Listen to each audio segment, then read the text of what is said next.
Rajahmundry Morampudi flyover వద్ద YCP ప్రభుత్వంలో వేసిన శిలాఫలకాన్ని టీడీపీ శ్రేణులు కూల్చివేయడంతో ఉద్రిక్తత ఏర్పడింది. కొత్తగా ఎన్నికైన సిటీ ఎమ్మెల్యే ఆదిరెడ్డి వాసు ఇవాళ నిర్మాణంలో ఉన్న ఫ్లైఓవర్ పనులను పరిశీలించేందుకు వచ్చారు.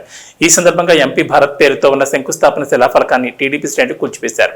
శిలాఫలకం ధ్వంసం పోలీసులు అడ్డుకోలేకపోయారు.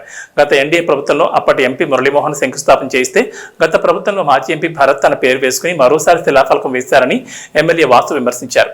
మరో 3 నెలల్లో ఫ్లైఓవర్ ప్రారంభిస్తామని వెల్లడించారు. తన పేరుతో ఉన్న శిలాఫలకం కూల్చివేతపై స్పందించిన మాజీ ఎంపీ మార్కాని భరత్ ప్రశాంతమైన రాజమండ్రి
చేయాల్సిన అవసరం.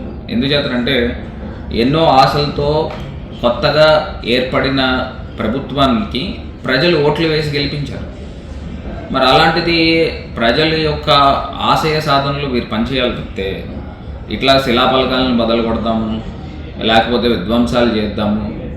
మొన్న చూస్తే అక్కడ సీతంపేటలో ఒక కుర్రోడు తల బద్దలు కొట్టడం అయితే కానివ్వండి, పేపర్ మిల్కి ఎదురుగుండా ఉన్న ఒక ఆఫీస్ని ధ్వంసం చేయడం అయితే కానివ్వండి, ఇవన్నీ జరుగుతూ ఉన్నాయి.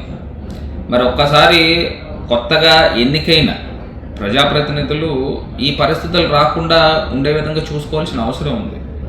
మరి ఈ రకమైన దాడులకి వాళ్ళే ప్రేరేపించి మరి చేస్తూ ఉన్నారా లేదా అనేది ఒకసారి ఆలోచన చేసుకోవాలి. ఎందుచేతనంటే ఎప్పుడు ఈ రకమైన వాతావరణము రాజమండ్రిలో లేదు. సో ప్రజలు కూడా వారు ఓటు వేసి గెలిపించారు. వారి ప్రజల యొక్క ఆలోచనలకి తగ్గట్టు ప్రజాప్రతినిధులు పనిచేయాలనేది నేను కోరుకుంటా ఉన్నా. రాజమండ్రి ఒక పీస్ ఎన్వైర్న్మెంట్ ఉంది. ఆ ఎన్వైర్న్మెంట్, ఆ శాంటిటీని కాపాడాల్సిన బాధ్యతలు కొత్తగా ఏర్పడిన ప్రభుత్వం పైన కూడా ఉంటుందని కూడా ఘంటాపథంగా చెప్తాం.